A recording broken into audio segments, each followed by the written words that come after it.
Jenazah Basri, pekerja migran korban penembakan aparat Malaysia di perairan Tanjung Rehu, Selangor tiba di Kota Pekanbaru, Riau, Rabu, 29 Januari 2025, sore.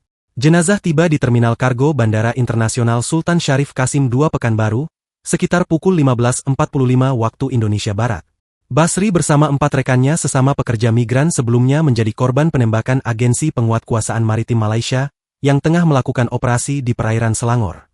Peristiwa itu terjadi di perairan Tanjung Rehu, Selangor, Malaysia, Jumat, 24 Januari 2025, malam. Basri meninggal sementara 4 rekan lainnya mengalami luka-luka. Azrai, adik sepupu korban mengungkapkan sosok Basri. Basri berusia 50-an tahun. Dia memiliki 2 anak laki-laki yang semuanya sudah berkeluarga.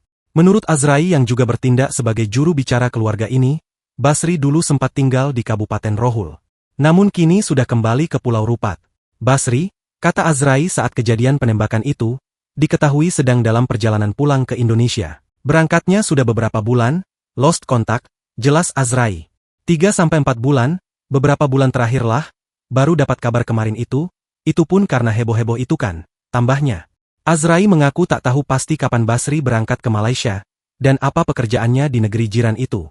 Karena mereka sudah cukup lama putus komunikasi.